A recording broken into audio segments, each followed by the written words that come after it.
natin ang sarili natin. Ano bang nagawa ng tao na ito? Nangako siya, sorry ma'am,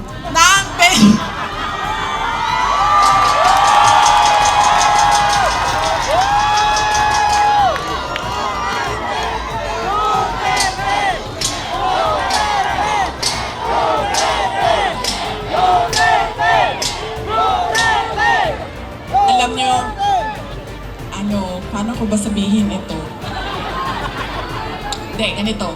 Tulad na lang na magkaibang tao kami ni Pangulong Rodrigo Duterte. Si Pangulong Rodrigo Duterte ay hindi si Inday Sara Duterte. Si Bongbong Marcos ay hindi si Amy Marcos.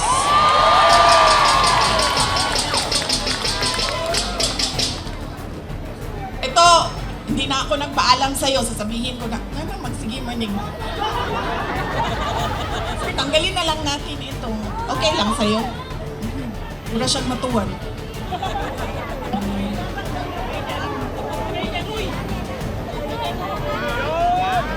Ganyan na lang. Para din makita ninyo na pumayat na ako. Salamat, Martin Romualdez! Pumayat si Inday Sara!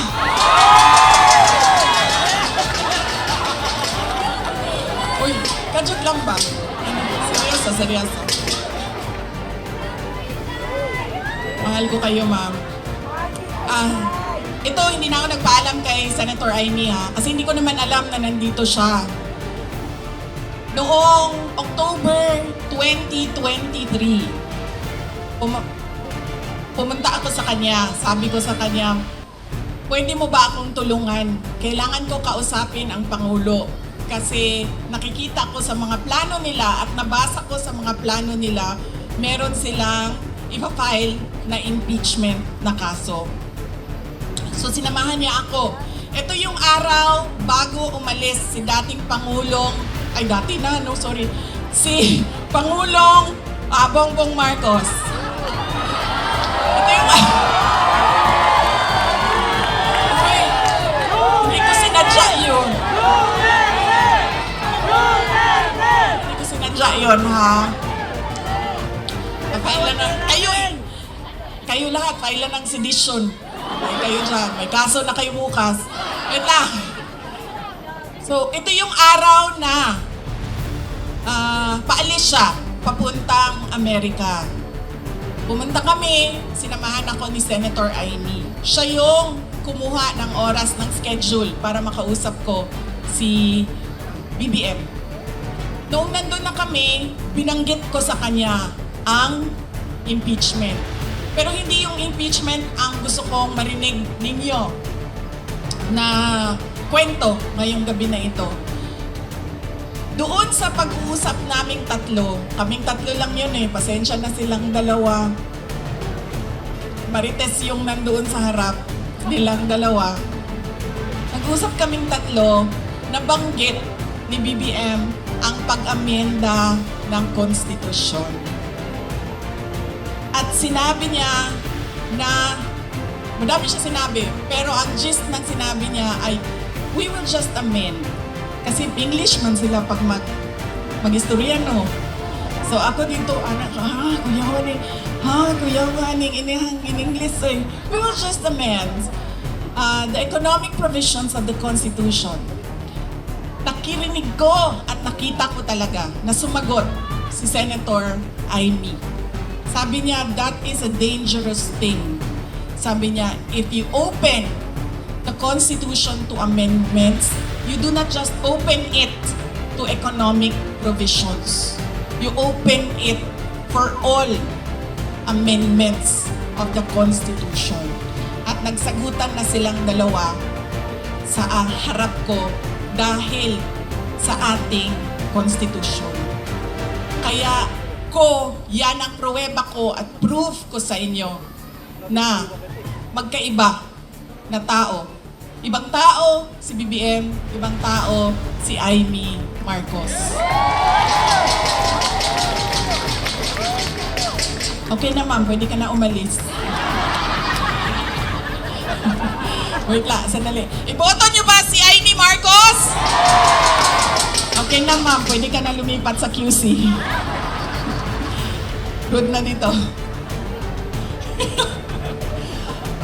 Kalimutan ko na yung sasabihin ko pa. Tatlong paalala. Hindi natin tinitingnan kung ano ba yung mga pangako niya noon. Tumakbo siya noon, may pangako siya. Binigay ba niya? Diba? 20 pesos ang kilo ng bigas. Tapos ngayon, okay na daw. After 3 years, 3 taon ng campaign promise o pangako sa eleksyon, ibibigay ngayon. Pero, ibibigay lang sa Visayas. Para bang hindi kayo nagugutom dito sa syudad ng Maynila. At parang hindi nagkukulang ang pera ninyo pambili ng pagkain. Kaya dapat tinitingnan natin. Sumayaw, oo. Kumanta, oo. Bakit hindi? Pero tinitingnan natin, ano ba ang pangako? Binigay ba o hindi? Bakit hindi binigay ang pangako? Dahil nagsinungaling? O dahil hindi talaga maibigay? Pa? Yan yung unang. Lagi na lang tayo bangag. Sorry, ma'am. Nambubudol. I'm sorry, ma'am. Kasi naman sabi ko, okay na, basta.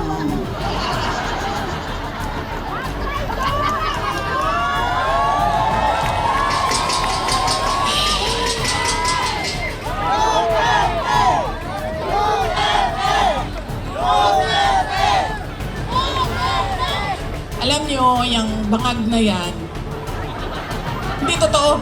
Hindi naman ako kasi tumawa dahil tinawag siyang bangag. Andun ka din, di ba? Hindi ako, kasi sa Bisaya, ang bangag, di ba? Bangag, bangagan, bangag. Oo. So, pag sinabi mong bangag sa Bisaya, hindi siya adik. Unsa man sa to, kida. Di ba? Oo.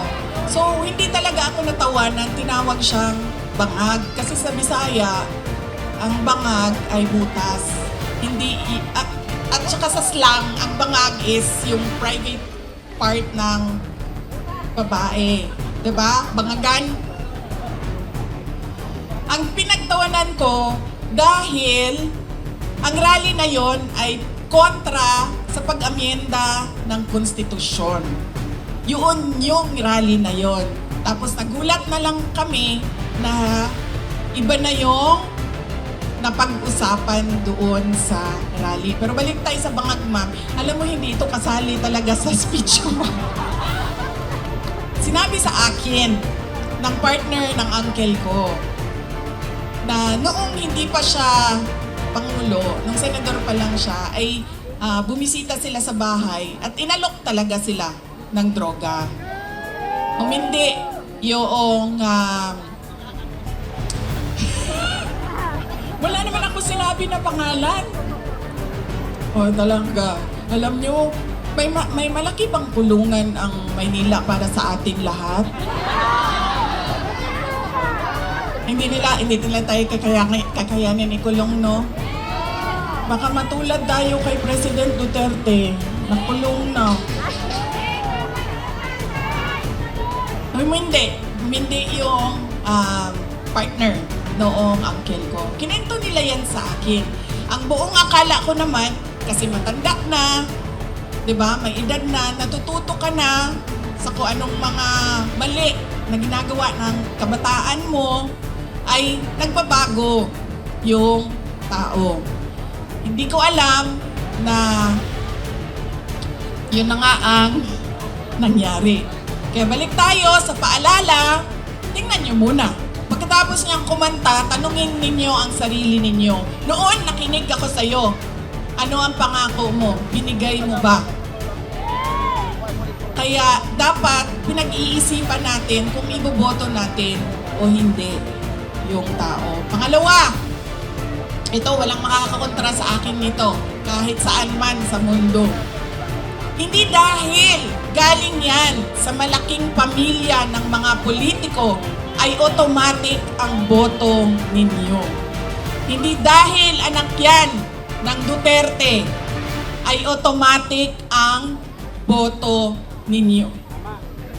Dapat tinatanong nyo ang sarili ninyo, ano ba ang abilidad at kapasidad ng tao na ito na maglingkod para sa bayan. Isa sa mga problema natin ay ang political dynasty. Pero hindi ipinagbabawal ang kung sino man ang may gusto tumakbo. Kaya nasa atin, nasa mga butante ang pagkilatis. Duterte yan. Anong abilidad niyan? Anong kapasidad niyan? At sino yan siya? Pangatlo, at huling problema natin, paulit-ulit, behavior, ugali natin sa eleksyon, sa halalan, ay yung palitan ng boto at pera. Dahil ilang beses na kayo tumanggap, magkano bilihan ng boto dito? 1,000? 1,000. Grabe, 1,000 lang? Galing nga. Bigas ang ano dito, palitan. Oh, ilang kilo? 5 kilo. So, magkano yun? 250? Mga 1,300 total na yon ang bili. Alam mo, lugi kayo. Taasan niyo yung presyo ninyo. Kasi galing ako doon sa Bacolod kahapon. Tinatanong ko, magkano bili ng boto dito? Noong 2019 daw, 2,000. 2022, 3,000. See? Sabi ko, taasan ninyo ang presyo ninyo eh. Tapos nung ito daw, itong eleksyon na ito, 2,000 to 3,000. Sabi ko, hindi niyo pa alam kung magkano kasi wala pa namang bilihan. Pero sabi nila, mga 2,000 to 3,000 daw yung bilihan ng boto doon. Kaya, kulang ang hingi ninyo.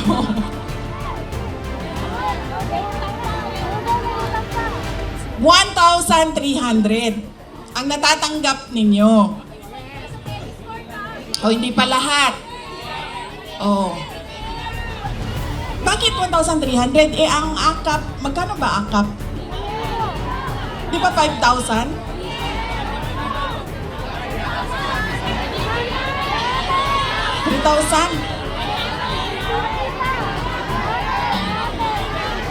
May kaltas pa yun. Diba? One for you, one for me, one for you, one for me.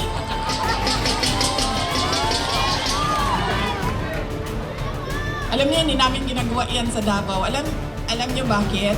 Nawawala kasi yung respeto ng tao sa isa't isa. Sabihin ko sa inyo kung bakit mamaya nawawala yung respeto. Sana ako. Sa bilihan ng boto. Yan. Ilang eleksyon na kayo tumanggap ng 1,300?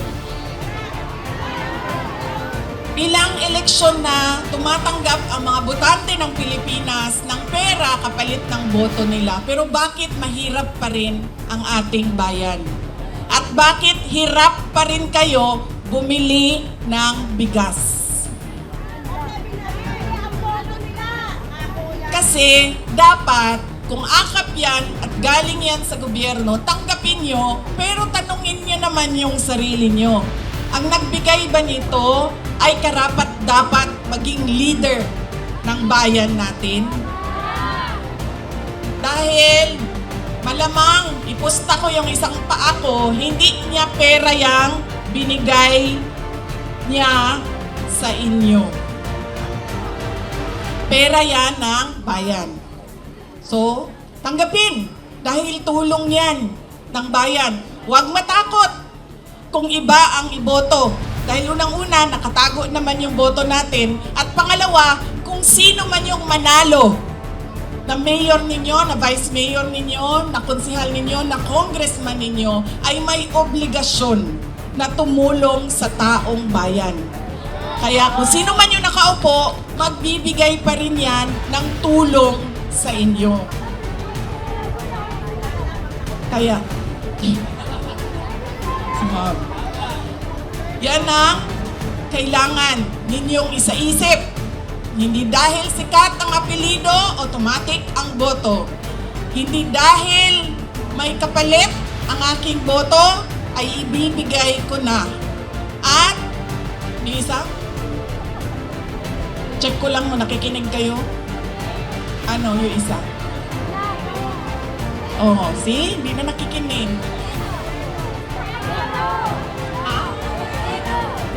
Respeto. Nakakawala talaga ng respeto yung ma'am pag may palitan ng pera. Yung isa ay wala naman nakinig sa inyo. Huwag ibenta ang boto. Huwag dahil sikat iboto. Ha? O yun nga, dahil sikat iboto. Ano isa?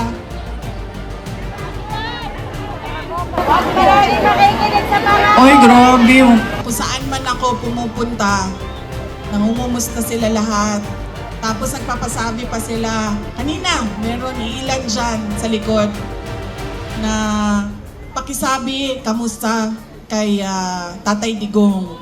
Kahit hindi ko siya kilala, lagi yung mga tao, hindi ko kilala sa pangalan, sinasabi nila, pakikumusta kay Tatay Digong. Ayun. Siya po ay nakakulong. Anak po ako ng nakakulong na at okay naman siya. Madami din ang nagtatanong, kamusta na si Tatay Digong? Sinasabi ko, lagi okay naman siya. Ang problema lang ay hindi siya marunong maglaba, magluto, at maglinis ng kwarto. Dahil yon ay ginagawa sa kanya lagi ng mga asawa niya. Madami pong asawa ang aking tatay.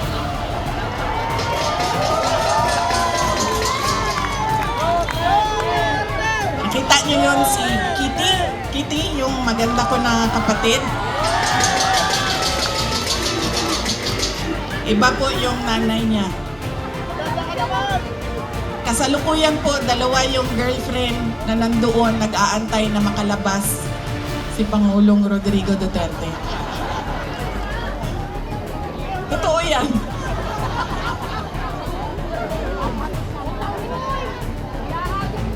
Oh, ma'am, hindi daw nila kinidnap yung hindi daw nila kinidnap si Pangulong Rodrigo Duterte. Hindi daw kidnap ang tawag doon. Sige, okay na lang. Hindi na kidnap ang tawag doon. Ang tawag doon, ninakaw nyo sa amin. Ninakaw nyo sa amin si Pangulong Rodrigo Duterte. Dahil siya ay propriedad o property ng syudad ng Davao. Dahil siya ay magiging mayor namin doon at kinuha ninyo siya at ninakaw ninyo dito. Pwede na ba yun, ma'am? Hindi daw kidnapping yun eh. Nakawan na lang. Ninakaw ninyo sa amin. Sa mga nangangumusta, ay meron kaming maliit na video presentation sa inyo. Sigurado ka ba, ma'am, na hindi ka aalis? Kaya ako nakakalimot sa mga sasabihin ko kasi nalilito ka, ma'am. Ma'am, ang advice ko lang talaga sa iyo sa panahon na ito at sa darating na mga araw ay magpalit ka na po ng apelido, ma'am. Ay, sorry, Romualdez pala ang middle name mo.